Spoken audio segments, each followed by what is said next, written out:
A California kindergarten teacher is facing outrage after discussing gender identity with her students. Kindergartners came home very confused about whether or not you can pick your gender, whether or not they really were a boy or a girl. Since 2017, the number of youth who identify as transgender has nearly doubled. You can't tell what your gender is by looking at your body. Gender is something you feel on the inside. When you were little, did you feel like you were trapped in the wrong body? Yeah.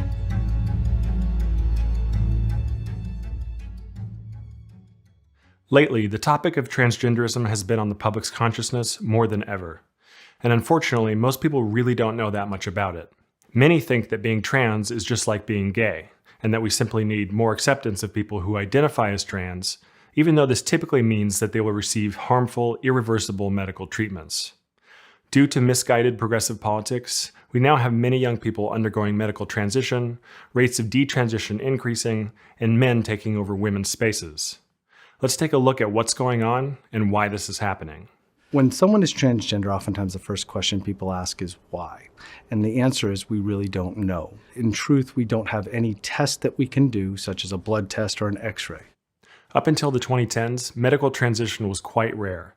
Before that, 1 in 10,000 males and 1 in 30,000 females underwent medical transition. Today, 1 in 20 college students identify as transgender, and the medical treatments for children have skyrocketed. Medical transition is any procedure or medication that alters the body so as to be perceived as the opposite sex. And this includes using puberty blockers on children to keep them from developing secondary sex characteristics such as breasts and body hair, and the administration of cross-sex hormones and surgeries. So why the drastic increase in people identifying as trans? Many people say that our society is now just more accepting, and that explains the numbers. But the truth is more complicated and alarming. Your children will see us. Your children will love us, and your children will join us. In the 1990s, the T was added to LGB, which made people think that being trans was the same as being gay. Queer theory took hold in academic institutions and elsewhere, and this so-called theory blurred the boundaries of sexual identity and attempted to show that sex and gender were not binary categories. It also dismantled the standard way we think about a healthy family structure, which now leads questioning kids to seek guidance online instead of from their parents. So I'll give you a little tip about going no contact with your family. Identity politics also became popular in the 90s, which glorified anyone who's seen as a victim. And a key change arrived into how therapy was carried out as a new concept called gender affirmative care was introduced.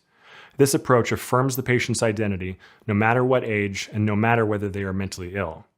Throughout the 2000s, as the AIDS crisis ebbed, gay rights organizations sought to keep their funding.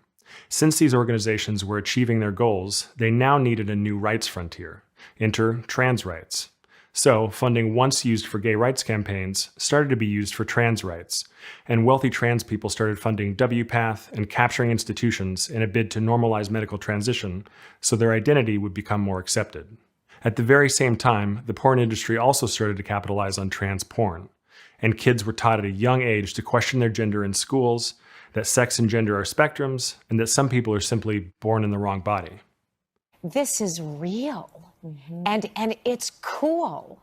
In the 2010s, most teenagers started carrying around smartphones and using social media, which has made them much more anxious and more easily influenced by trans rights messages. And in the vacuum created by our post-religious age, arguably more and more young people developed an identity crisis and sought solace in the idea of transcending their mundane lives and escaping their problems by believing they could become something that they're not. Today, we have a 5,000% increase among females and a 2,000% increase among males under 18 who have gender dysphoria, which is a feeling of incongruence with the gender or sex they're born with. In the past, gender dysphoria was vanishingly rare and primarily experienced among a small number of young children and some middle-aged males. But this new cohort has what is called ROGD, or rapid onset gender dysphoria. ROGD is used to describe the phenomenon of adolescents who suddenly experience a socially mediated expression of gender dysphoria.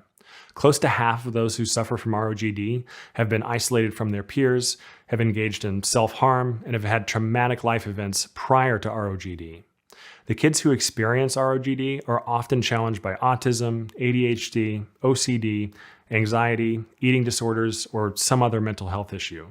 They are typically naive and tend to believe that they can become a different person through medical transition. They think it might solve all their problems and are often encouraged in this thinking by medical professionals, rather than given a proper diagnosis and a broader perspective on their struggles.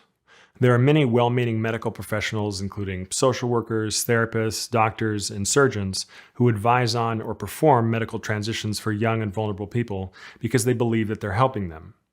However, many in the medical profession just see an opportunity to capitalize on a new industry with very little thought as to how their guidance or medical interventions may irreparably harm their patients. Some of these doctors pretend to offer solutions to mentally ill patients that they know are unlikely to satisfy them. They claim that if these surgeries are not performed, that the patients will commit suicide. Gender-affirming care is life-saving. Access to healthcare is a basic human right. But we now know that people who medically transition are over 19 times more likely to die by suicide compared to the general population. A phalloplasty is just one example of a drastic surgery that offers females something like a fake penis, but the results are far from the real thing and often involve life-threatening complications and infections. Many of the young people who undergo these medical procedures decide to detransition or stop identifying as the opposite sex. It's very difficult to know how common detransitioning is because 76% of the patients don't inform the clinic that they've detransitioned. Detransitioners are often left with unmistakably altered and damaged bodies that cannot heal. Transactivists will tell you that detransition is extremely rare, but one metric is the detrans subreddit, which had less than 1,000 members in 2019 and now has over 50,000 members. Detransitioners often wait years to detransition, likely due to social stigma and the discomfort of realizing they've made a mistake. A key reason why transgender identities are now more popular than ever is due to AGPs, or autogynephiles. They attempt to influence young people on social media, and very wealthy AGPs have started foundations that give money and lobby to change both public perception and the law. An autogynephile is a heterosexual male who's aroused by the thought of himself as a female. This is a paraphilia that channels the AGP's focus onto his body, dress, behavior, and sometimes leads him to medically transition in an attempt to look more like a female. Now I want you to imagine that everyone keeps telling you that you're something else, even though in your heart you know who you are. Transgender care has become a major billion-dollar industry, thanks in part to people like Jennifer Pritzker, Martine Rothblatt, George Soros, and many others. The industry is booming. In addition to the wealthy trans activists pushing their agenda onto society, activist-led organizations like WPATH, or World Professional Association for Transgender Healthcare, set the standards of care that doctors use and shape the medical associations in their understanding of trans healthcare. WPATH has changed the DSM, collaborated with corporations to create templates for transgender medical benefits, and WPATH also informs the AMA, APA, AAP, the Endocrine Society, and all the main American medical associations. WPATH even informs the WHO, the UN, and the EU to promote transgenderism. The trans medical industry is enormous and only growing. Once a patient begins puberty blockers, they are customers for life. Cross-sex hormones and surgeries add billions of dollars more to the industry.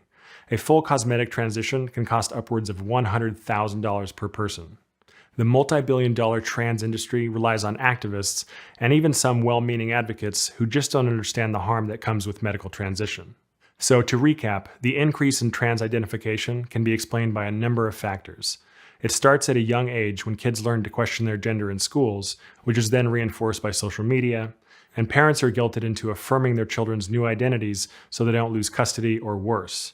The state of California claimed I was abusive for not affirming her trans identity. I lost my daughter over a name and a pronouns. And then gender affirmative therapists feed into the child's delusions, and soon enough, many of these young people are on to puberty blockers, cross-sex hormones, and even surgeries that they cannot reverse.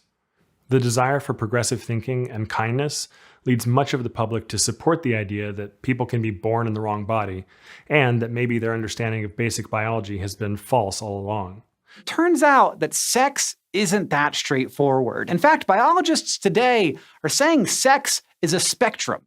With all the slogans that the activists constantly push, it's easy to understand why so many people get swept up with the trans movement and believe it to be just another movement for human rights, when it actually doesn't resemble that at all.